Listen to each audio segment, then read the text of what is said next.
Next, from Springfield, State Senator Jason Barickman discusses changing the state education funding formula.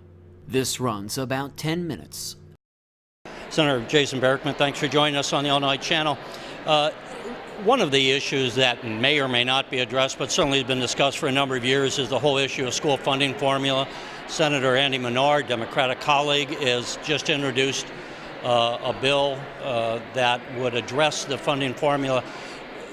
Let me just, as a member of the Education Committee, get your thoughts on the issue at large and how you might address some of these. For the viewers, one of the issues that people say that we just have an built-in unfair system, that areas where it's agricultural or maybe urban areas where the property values are low, that you're just not going to generate the revenue to give kids a decent education, as you might say, in the collar counties. With that as a background, let me just open up and get your general thoughts on should we change it, and if so, what changes? Well, I think there's widespread concerns over the current formula that exists. In fact, we've been talking about it for years. I think those concerns are felt by lawmakers throughout the state. And this is obviously, when you think of the problems that exist, we've been working on this year's budget problem now for basically a year. And the school funding formula one is one we've been working on for many years. It's a very difficult and technical issue that any fix will be challenging to do. And so in that mindset, I think Senator Menard put another proposal on the table. This, I think, is his third or fourth proposal. There's others out there. And obviously, I think we're going to continue to have a hopefully bipartisan dialogue about how we put together the pieces. It's really like a puzzle piece. What pieces, how would you prioritize it? I mean, as you understand the issue and look at it, you would say, here's what I think is really what we need to address, which may or may not be in concert with what Senator Menard wants. So I think what we need to do is listen to the education community, the stakeholders, to whether or not we have an education system that's first class and prepares our children for this global economy. When I say you listen to them, there is data and research, an evidence-based model of an education funding formula that looks at the data that exists and says, what type of outcomes do we want to create? If those outcomes are measured and are supported by evidence and data, best practices, then essentially what you do is create a funding formula that encourages outcomes that the smart people in the room, those who've studied this and come out with these data sets, would say, if you do this, then you're going to give kids the best chance at receiving a high quality education. Those best practices, I think, are critical. And you compare that to what I think has been political responses to this issue. Rather than looking to empirical data about best practices, what has been done by some is to simply look at the politically expedient way to pass legislation. What can I trade you for your vote? That doesn't get us a funding formula fix. It just allows legislation to pass and creates new problems. Let's take a slightly different direction. Sure. One of the questions might be fundamental. Do we have a funding formula problem? Do we need to fix it? Some people might argue there's no correlation between what we spend on education and the results we get.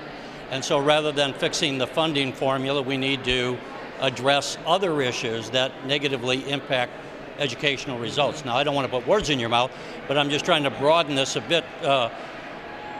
From the funding, do you think there's a problem with the current funding formula, or would you say there are other issues more important to address besides money? Well, I think there's a problem with the funding formula. I do think a problem exists. I think it's terribly complicated to fix it. And so when I look at, the challenges in front of us, I think about what can we do today with the makeup of the legislature that exists and the problems that we know that exist. And what we can do today is fully fund our schools in a way that's not been done in basically a decade. And so you look at the formula that exists today, and you step back and say, look, we understand the gigantic challenge in rewriting that. We say, let's look at the formula that exists, and again, listen to the education community, who for year after year have said, don't cut our dollars, don't prorate us, is the words that they use. And we say this year, let's not do that. Let's not prorate them, let's not cut them, let's fund them and give them the dollars they need. And I know you haven't had a chance to look at Senator Menard's bill, but let me just mention one of the concepts in it. And I was about to give a background for the viewers that when you talk about fully funding education, the foundation level, which is supposed to be the minimum payment per pupil, is $6,119, and yet we have not been paying that as a state. We've been paying somewhere below that, approximately 89% of it. So when you were saying a fully funding, you're talking about I think if I'm interpreting what you're saying, it's while we debate how to change the funding formula, in the meantime, let's bring the funding up to the $6,119 level so that we don't damage students further until we can debate further what we do about resolving these complex issues. So you're exactly right. The travesty within the education community, and this is all of our children who are attending, 800 or 900 public schools around the state. The travesty of the last, again, roughly decade has been that even though there is this established minimum that is required by law to be available to students, the legislature and the governor, under the leadership of Pat Quinn, Mike Madigan, and the likes, continually cut those amounts, prorated them is the code that they use, and did not give to school districts that minimum guaranteed funding level that they all rely on. And so today, we've got a new governor, and I think what we ought to first embrace that which we know we can do. We can raise up the funding levels, make sure every school district is receiving that minimum the minimum amount required by law. And as we do that in the immediate sense, we also can continue this very technical discussion about how we rewrite the formula.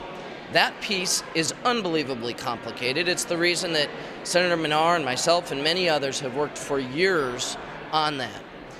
But to think today, we're in April, school districts are planning their budgets for next fall now, and the message we need to send to the schools and the parents about the fall school year is that the dollars are going to be there. The way we do that is by funding the schools today, and not by, you hear people like President Cullerton say that they're going to hold school funding hostage unless there's basically a bailout of Chicago public schools.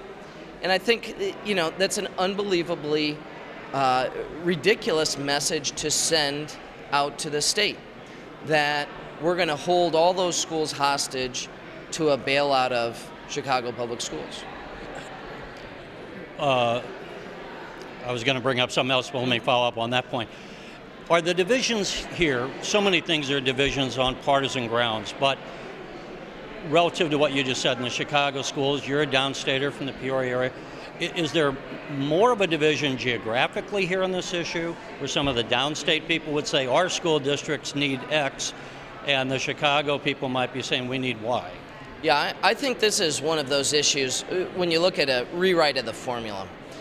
It's one that's going to cross party lines. It's one that's probably dividing people more geographically than not. But because of that, it's all the more reason why, if you're going to assemble something that you actually put into law, it's going to require everyone at the table being part of it. Press conferences aren't going to do it. We've had lots of press conferences. We've had lots of people say, I want this idea or that idea. What we need is everyone, the governor, the legislative leaders and caucuses, the education community, to sit down together and say, what can we all collectively agree on, recognizing some of these geographic differences that can result in alliances. What can we agree on that's good for the state? That's how it happened 20 years ago under Governor Edgar's leadership, in fact. So let me, and I, Excuse me. that's right, we'll do a wipe then. Yep. So let me, not take too much of your time. Obviously, we could talk for hours on something. It is very complicated. But one of the concepts Senator Menard was saying is, going back to the school funding, the foundation level, right now we have the same dollar amount across the board, across the entire state, from Chicago to Carbondale. He would be saying, you know, not all school districts are created equal. We ought to have a foundation level that varies by district. And just as a concept, is that something that you think you'd be open to entertaining that idea, or not? Yeah, I certainly think there are geographic differences. The cost of providing an education in one community might be different than it is in another. Transportation would be an obvious. Transportation's a piece of it. Labor costs are another piece. So there's a lot of variables that go into that. Absolutely, I think you have to take that into account to any formula. But again, I think that again reinforces the complexity of a solution that everyone can look back and say that's a good solution and not just a political solution. All right, Senator Barickman, thank you. Yep, thanks, Terry.